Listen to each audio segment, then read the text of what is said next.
안녕하세요. 빅스비 개발자 지원팀 전지성입니다. 이번 시간에서는 유연한 모델링을 만드는 여러 기법에 대해서 설명드리려고 합니다. 화면에 목차에 보이시는 기법들은 빅스비에서 지원하는 모든 기법들은 아닙니다. 자주 사용되어지지만 오늘은 일부분만 이 강의에서 설명드리려고 합니다. 여기서 설명드려지지 못한 기법들에 대해서는 다른 강의에서 설명하도록 하겠습니다. 이 장에서는 이제 빅스비의 값을 검증하고 에러 처리를 하는 방법에 대해서 소개를 해드리려고 하는데요. 먼저 밸리데이션은 인풋 값이 의도대로 저장되었는지를 검증하게 됩니다. 하위에 네 가지를 가지고 있는데 replace, refland, heart, unlock 이렇게 가지고 있습니다. 사용법은 오른쪽 코드를 보시는 것과 같이 input 블록 안에 넣어주시면 됩니다. 이 코드에 대해서 설명을 드리자면 recept라는 인풋 값을 받아서 해당 값이 있는지 없는지 확인을 하고 없다면 실행되고 그 안에 있는 다이얼로그를 실행하게 됩니다. 다이얼로그 안에 있는 것은 이제 템플릿이라고 하는 것인데 이제 이 부분이 빅스비가 이야기하고 사용자에게 보여주는 부분입니다. 또한 이제 recept의 cancel 프로퍼티가 true라고 하게 되면 액션을 정지하고 다이얼로그 안에 텍스트를 보여주게 됩니다. 이제 그 다음에 소개해드릴 것은 relaxation이라고 합니다. 이 기능은 이제 액션의 결과가 없을 경우 다음 상황을 이어가기 위한 방법인데요. 오른쪽 코드의 onEmpty 문법의 이름만으로도 아웃풋 값이 존재하지 않을 때 빅스비가 어떻게 행동할지를 지시하는 문법입니다. 하위 모속 및 사용은 validation과 비슷합니다. 다만 이 기능은 아웃풋 블록에서 사용되는 점이 다릅니다. 마지막 이제 throws를 알려드리도록 하겠습니다. 이 throws는 이제 다른 프로그래밍 랭귀지에서도 보셨던 문법인데요. 이 부분은 자바스크립트와 관련이 있습니다. 자바스크립트에서는 에러를 만들어서 던질 수가 있는데요. 아웃풋의 아래에 있는 throws가 받아서 처리를 하게 됩니다.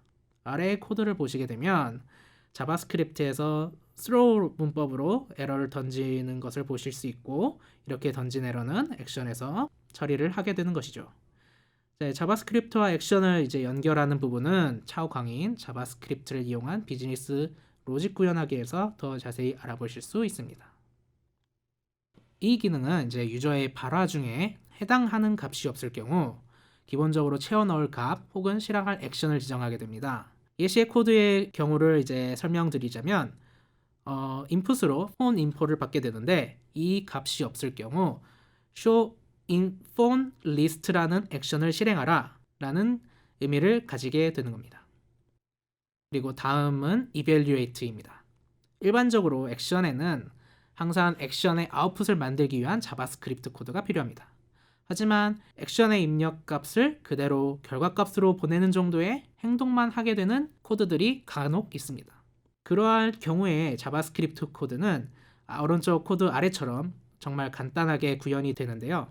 이럴 때 이제 evaluate라는 기능을 사용하게 되면 자바스크립트 코드 없이 액션에서 해당 로직을 수행할 수 있습니다. 자바스크립트에서 복잡한 로직을 수행하게 된다면 이제 이런 기능을 사용하기에는 좀 껄끄럽죠.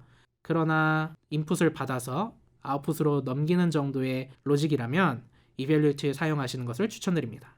이 기능을 사용하면 해당 액션에 대한 자바스크립트 파일을 만들지 않아도 되고 액션과 자바스크립트를 매핑하는 엔드포인트 파일에서도 해당 액션을 추가할 필요가 없어지죠.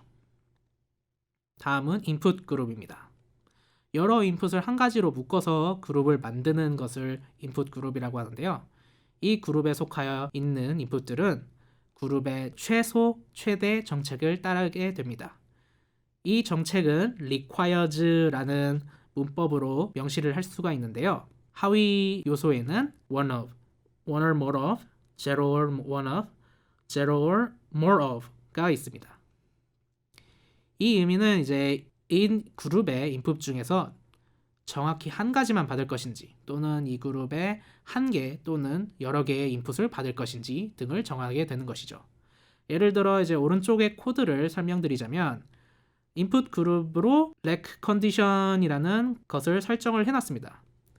이 그룹 안에 인풋들은 condition, at least, at most, greater than, less than이 있는데요.